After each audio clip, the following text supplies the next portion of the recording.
नूतन महापौर श्री विनायक कोंडाल, आपले जिल्हा परिषदेचे अध्यक्ष दीपक वैद्य, माजी खासदार श्री जयसिद्धेश्वर स्वामीजी, रणजित सिंग नाईक निंबाळकरजी, योगेश केळेकरजी, राम सातपुतेजी, प्रशांत मालक परिचारक, राजन मालक पाटील, दिलीप मानेजी, यशवंत मानेजी, रोहिणीताई तडवळकर, शशिकांत चव्हाण, नरसिंग मेंगजी, रश्मीताई बागल, शहाजी पवार, चेतन सिंग केदार, इंद्रजित पवार, ज्ञानेश्वरी देवकर, रंजिता चाकोते,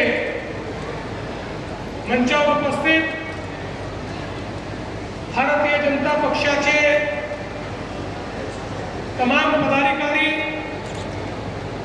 महानगरपालिका, नगरपालिका, नगरपंचायती, जिल्हा परिषद, पंचायत समिती या सर्व स्थानिक स्वराज्य संस्थांचे पदाधिकारी, नगरसेवक, सदस्य आणि उपस्थित सर्व माझ्या भगिनी आणि बंधूंनो, सर्वप्रथम आज या ठिकाणी आपल्या समोर संबोधित करत असताना मी सोलापूरच्या जनतेचे या ठिकाणी हात जोडून नमन करेन की ज्या सोलापूर जिल्ह्यातल्या जनतेने भारतीय जनता पक्षावर ऐतिहासिक असा विश्वास या ठिकाणी दाखवला आहे। खरोखर सोलापूरकरांना मी सांगू इच्छितो, आम्ही तुमच्या कर्जामध्ये आहोत आणि हे कर्ज आम्ही विकासाच्या माध्यमातून फेडण्याचा प्रयत्न करणार आहोत।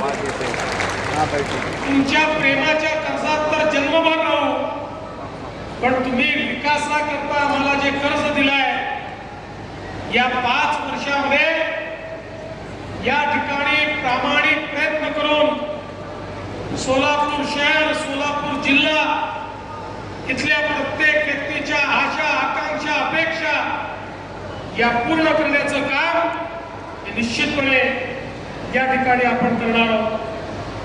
मगाशी पालकमंत्री साहेबांनी सांगितलं 2017ला आपण 49 निवडून आलो होतो, 2026 मध्ये 102 जागा लढवून 87 नगरसेवक आपले निवडून आले। सोलापूरच्या इतिहासामध्ये हा देखील एक रेकॉर्ड आहे। अशा प्रकारचा स्ट्राईक रेट हा कधीच कुठल्या पक्षाला मिळाला नाही। सगळे रेकॉर्ड या ठिकाणी आपण तोडले आहेत। तर जिल्हा परिषदेमध्येही 2017 साली आम्ही 14 होतो, 14 वरून हनुमान उडी मारली आणि थेट 38 त्या ठिकाणी झालो आणि पूर्ण सत्ता आली। 11 पैकी 10 सभापती आपले झाले। आणि मला हे देखील सांगितलं पाहिजे, एकीकडे काँग्रेस आणि विरोधी पक्षांनी देशाच्या संसदेमध्ये महिलांचं आरक्षण रोखलं असलं तरी स्थानिक स्वराज्य संस्थांमध्ये भारतीय जनता पक्षाने 50 नाही 56% या ठिकाणी आमच्या बहिणींना, भगिनींना, महिलांना त्या ठिकाणी निवडून आणण्याचं काम केलेलं आहे। आणि म्हणून मला अतिशय आनंद आहे की एक प्रचंड मोठा विजय हा आपल्याला प्राप्त झाला। आणि अर्थातच या विजयाचे पहिले शिल्पकार ही शहराची आणि जिल्ह्याची जनता आहे। या विजयाचे दुसरे शिल्पकार भारतीय जनता पक्षाचा सामान्य कार्यकर्ता, एक कार्यकर्ता ज्याने बूथवर काम केलं तो कार्यकर्ता आहे। आणि अर्थातच त्याला सांगा, त्याने मला सांगा, या विजयाचे शिल्पकार या निवडणुकीचं जे नेतृत्व करत होते, मग आपले पालकमंत्री जयकुमार गोरेजी असतील की ज्यांनी अतिशय उत्तम अशा प्रकारे हा सगळा समन्वय या ठिकाणी घडवला, नेतृत्व केलं, आव्हानांचा सामना केला आणि सोबत मग या ठिकाणी विजय मालक असतील, सुभाष बापू असतील, सचिन कल्याण शेट्टी असतील, समाधान अवताडे असतील, देवेंद्र कोठे असतील, किंवा आपले माजी आमदार आहेत रामभाऊ सातपुते, राजाभाऊ राऊत, नावं अनेक घेता येतील. आणि त्यासोबत शहराचे आणि जिल्ह्याचे पदाधिकारी या सगळ्यांनी मिळून हा विजय खेचून आणलाय. लक्षात ठेवा, हा विजय विकासाचा विजय आहे. हा विजय विकासावर ज्यांचा विश्वास आहे त्यांचा हा विजय आहे. आणि मोदीजींच्या नेतृत्वात होणाऱ्या परिवर्तनाचा हा विजय आहे, हे आपण सगळ्यांनी लक्षात ठेवलं पाहिजे. आणि म्हणूनच पहिल्यांदा तर निवडून आलेल्या सगळ्या लोकप्रतिनिधींना सांगतो, अनेक वेळा आपण निवडून आल्यानंतर आपल्याला असं वाटतं मी माझ्यामुळेच निवडून आलो आहे किंवा निवडून आली आहे, असा समज आपला असतो. आणि मग त्यातनं आपला व्यवहार बदलत जातो. एक गोष्ट सगळ्यांनी लक्षात ठेवा, लोक जसं तुम्ही केलेला विकास पाहतात तसं लोक तुमचा व्यवहार काय आहे हा देखील पाहतात. एक वेळ विकास कमी झाला तर चालतो, पण जनतेसोबत तुमचा व्यवहार कसा आहे हे सर्वाधिक महत्वाचं असतं. जनतेला विश्वास वाटला पाहिजे की भलेही एखादं काम होणार नाही, पण भारतीय जनता पक्षाच्या लोकप्रतिनिधीकडे आम्ही गेलो, आम्हाला सन्मान मिळेल, आमचं म्हणणं ऐकून घेतलं जाईल आणि आमच्याकरता प्रामाणिक प्रयत्न केला जाईल, अशा प्रकारची भावना जनतेमध्ये तयार झाली पाहिजे. आणि म्हणून निवडून आलेल्या एकेका लोकप्रतिनिधीला सांगतो, या ठिकाणी भाजपची परीक्षा मोदीजींनी काय काम केलंय याच्यावर तर होणारच आहे, पण त्यासोबत स्थानिक व्यवहार कसा आहे याही माध्यमातून या ठिकाणी होणार आहे. त्यामुळे कुठल्याही परिस्थितीमध्ये पारदर्शी प्रामाणिकतेनं काम झालं पाहिजे.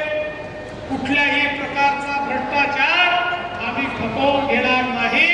या ठिकाणी एखाद्याला पदावरनं काढावं लागलं किंवा एखादं पद हातात नाही गेलं तरी हरकत नाही. लोकांनी पारदर्शी प्रामाणिकतेने काम करण्याकरता आपल्याला निवडून दिलेलं आहे. त्यामुळे लक्षात ठेवा, तुमच्या प्रत्येक गोष्टीत देवाभाऊ तुमच्या पाठीशी आहे, पण चुकला तर चुकीला माफी नाही, हे देखील या ठिकाणी लक्षात ठेवलं पाहिजे. आणि म्हणून मी तर तुम्हाला एवढंच सांगतो, व्यवहाराचं तुम्ही बघा, लोकांशी तुमचा व्यवहार कसा आहे ते तुम्ही ठरवा आणि त्याची काळजी तुम्ही घ्या. विकासाची काळजी माझ्यावर सोडून द्या. तुम्हाला जे जे लागेल, तुम्ही जे जे मागाल, ती प्रत्येक गोष्ट या सोलापूरला या ठिकाणी देण्याचं काम हे मी निश्चितपणे करेन. आपल्याला कल्पना आहे, सोलापूरच्या अभियांत्रिकी महाविद्यालयाचा प्रश्न 1996 पासून भिजत उघडा होता. आमचा प्रयत्न आहे याच वर्षी ते महाविद्यालय सुरू झालं पाहिजे, अशा पद्धतीनं आपण ते काम या ठिकाणी करतो. IT पार्कची आपण घोषणा केली, लगेच लोक म्हणायला लागले नुसती घोषणा आहे, नुसती घोषणा आहे. पण घोषणा करून थांबलो नाही. फेब्रुवारीमध्ये जागा हस्तांतरणाचा आदेश देखील काढला आणि आता एक अत्यंत उत्तम अशा प्रकारचा IT पार्क हा सोलापूरमध्ये तयार करून आमच्या शिकल्या सवरल्या मुलांच्या हाताला काम या सोलापूरमध्ये देण्याचा प्रयत्न आमचा असणार आहे. मला इथे आलो त्यावेळी आमच्या गारमेंट असोसिएशनचे लोक भेटले. ते म्हणाले, साहेब आपल्या सरकारच्या पॉलिसीमुळे आम्हाला फार फायदा झाला. मोठ्या प्रमाणात देशभरामध्ये आम्ही आता रेडीमेड गारमेंट आपले पाठवून राहिलो, एक्सपोर्ट देखील करतो. विमान सुरू झाल्यामुळे त्याचा एक आम्हाला फायदा आहे. त्यांनी मला सांगितलं की आता आम्ही सोलापूरच्या गारमेंटचा एक्सपो हा दुबईमध्ये करणार आहोत. मी त्यांना सांगितलं तुमच्या दुबईच्या एक्सपोला देखील महाराष्ट्र सरकार तुमचा पार्टनर बनेल आणि आपण लावू. पण त्याच वेळी त्यांनी एक मागणी अजून माझ्याकडे केली की सोलापूरमध्ये रेडीमेड गारमेंटचा पार्क तयार झाला पाहिजे. या सोलापूरची संस्कृतीच या ठिकाणी टेक्सटाईलची आहे. या सोलापूरला जे नाव संपूर्ण देशामुळे मिळालं ते कापडामुळे मिळालं, टेक्सटाईलमुळे मिळालं, चादरीमुळे मिळालं, टॉवेलमुळे मिळालं, ड्रेसेसमुळे मिळालं.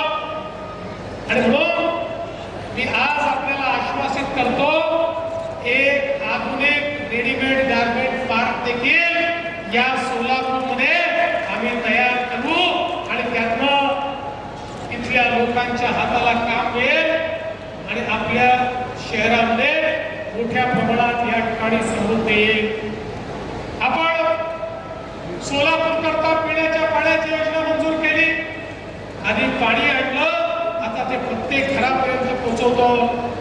माझी पदाधिकाऱ्यांना विनंती आहे आणि पालकमंत्री महोदय आपल्याला विनंती आहे, हे काम फार अडचणीचं असतं. नाराजी सहन करावी लागते, रस्ते खोदावे लागतात, अतिक्रमण थोड्या प्रमाणात काढावी लागतात, कारण पाईप सरळ टाकता येतो, कोणाच्या घराकडून पाईप जाऊ शकत नाही. त्यामुळे याच्यामध्ये आपल्याला खूप लक्ष घालावं लागेल. निधीची कमतरता नाही, पैसा पूर्ण मिळेल. पण माझी अपेक्षा आहे 5 वर्षांनी जेव्हा सोलापूरकरांकडे मत मागण्याकरता आपण येऊ, त्यावेळी सोलापूरच्या प्रत्येक घरात दररोज मुबलक पाणी असलं पाहिजे. नळ उघडला तर प्रत्येकाला पाणी मिळालं पाहिजे. या दृष्टीनं आपल्याला हे काम करायचं आहे. उडान पुलाच्या संदर्भात तुम्ही आता सांगितलंय, केंद्राच्या ज्या अडचणी आहेत तुम्ही माझ्याकडे पत्र द्या. मी 15 दिवसात केंद्र सरकारमध्ये बैठक लावतो आणि या तिन्ही डिपार्टमेंटच्या एमओसीज आपल्याला कशा मिळतील हा प्रयत्न देखील आपण करू. एवढंच नाही तर आता कामगारांच्या 13 चाळी आणि 22 सोसायट्या याच्यामध्ये फ्री होल्ड करण्याचा विषय समोर आलेला आहे.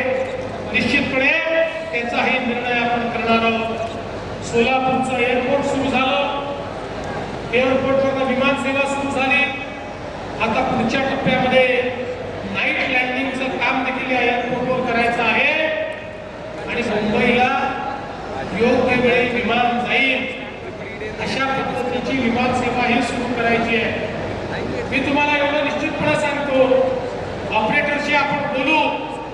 ऑपरेटर जो स्लॉट नवी मुंबई एअरपोर्टवर मागेल तो मिळवून द्यायची जबाबदारी माझी आहे. मी तो स्लॉट मिळवून देईल आणि दिवसाची विमान सेवा जी आहे ती आपल्याला या ठिकाणी करायची आहे. आणि आता बसवेश्वर स्मारकाकरता जागा उपलब्ध झाली आहे. महात्मा बसवेश्वरांनी खऱ्या अर्थानं लोकशाही काय असते हे आपल्याला समजून दिलं आणि एक समतायुक्त समाज तयार करून, एक सश्रद्ध समाज तयार करून समाजाचं उत्थान कसं करता येतं हे आपल्याला शिकवणारे महात्मा बसवेश्वर होते. त्यामुळे आता याकरता जो काही निधी लागेल तो तात्काळ उपलब्ध करून देण्यात येईल आणि अतिशय सुंदर अशा प्रकारचं या ठिकाणी भगवान बसवेश्वरांचं स्मारक हे आपण तयार करू. आपल्याला कल्पना आहे, पंढरपूरला आपण कॉरिडॉरचं काम करतोय. याच वर्षी हे काम हातामध्ये घ्यायचं आहे. अनेक लोक शंका कुशंका उपस्थित करतात, लोकांना घाबरवण्याचं भडकवण्याचं काम करतात. आम्ही प्रत्येक 6 पदरी रस्ता आपण मंजूर केलाय. केंद्र सरकार मोदीजी 20,000 कोटी देतात. त्यामुळे एक्सपोर्ट करण्याकरता नवीन वाढवड बंदराशी तुमच्या सोलापूरची थेट कनेक्टिव्हिटी होणार आहे. पुढच्या काळामध्ये एक्सपोर्टचा फायदा या माध्यमातून या ठिकाणी होणार आहे. आणि एवढंच नाही तर म्हैसाळ उपसा सिंचन योजनेकरता 1594 कोटी आपण दिले. उजनी धरणामध्ये फ्लोटिंग सोलर आपण त्या ठिकाणी करतो आणि त्या माध्यमातून JW ग्लोबल इंडियाची 15,000 कोटी रुपयाची गुंतवणूक ही त्या ठिकाणी आपण आणतो, ज्याच्यामुळे उजनीच्या पाण्याचं बाष्पीभवन हे देखील मोठ्या प्रमाणात कमी होणार आहे. शासकीय वैद्यकीय महाविद्यालय आणि नर्सिंग यामध्ये आरोग्य सेवा सुधारण्याकरता जाहिरातीच्या माध्यमातून आपण त्याही ठिकाणी उत्कृष्ट अशा प्रकारच्या आरोग्य सेवा या कशा देता येतील याचा देखील प्रयत्न करणार आहोत. हे शहर असो या जिल्हा असो, या जिल्ह्यामध्ये खरं म्हणजे इतक्या मोठ्या प्रमाणात धार्मिक पर्यटनाचा वाव आहे. मी आता इथे येण्याच्या आधी बार्शीला भगवंतांच्या प्रगट दिन उत्सवाला जाऊन आलो. त्या ठिकाणी देखील अतिशय मोठ्या प्रमाणात 1000 वर्ष जुनं प्राचीन अशा प्रकारचं मंदिर, पांडुरंगाचं मंदिर, बाजूला धाराशिवमध्ये आई तुळजाभवानी, त्या ठिकाणी अक्कलकोटमध्ये स्वामी समर्थ. मला असं वाटतं की एक प्रकारे संपूर्ण महाराष्ट्राची आध्यात्मिक शक्ती या सगळ्या पंचक्रोशीमध्ये आपल्याला पाहायला मिळते. आणि म्हणून या जिल्ह्याचा आशीर्वाद मिळणं, या शहराचा आशीर्वाद मिळणं, सिद्धरामेश्वरांचा आशीर्वाद मिळणं हे मी आपलं भाग्य समजतो. आणि पुन्हा एकदा आपल्या सगळ्यांना सोलापूरकरांना या ठिकाणी आश्वस्त करतो की सोलापूरकरांनो, आपला विश्वास वाया जाणार नाही. आपल्या विश्वासाला आम्ही उतराय होण्याकरता दिवस रात्र मेहनत करू आणि आमचे निवडून आलेले लोकप्रतिनिधी हे पारदर्शी प्रामाणिकतेतून आपली सेवा करतील हा विश्वास व्यक्त करतो. पुन्हा एकदा महापौर, उपमहापौर, स्टँडिंग कमिटी चेअरमन, सगळे नगरसेवक, झोनचे सभापती, जिल्हा परिषद अध्यक्ष, उपाध्यक्ष, सर्व सभापती, आमचे नगरपालिका नगरपंचायतीचे अध्यक्ष, उपाध्यक्ष, नगरसेवक या सगळ्यांचं मनापासून अभिनंदन करतो. या रणरणत्या उन्हामध्ये आपण सगळे लोक या ठिकाणी एकत्रित झाला. भारतीय जनता पक्षाला तुफानही थांबवू शकत नाही आणि ऊनही थांबवू शकत नाही हे आपण सगळ्यांनी या ठिकाणी दाखवून दिलं. त्याबद्दल आपल्या सर्वांचे आभार मानतो आणि माझं बोलणं संपवतो. धन्यवाद. जय हिंद, जय महाराष्ट्र.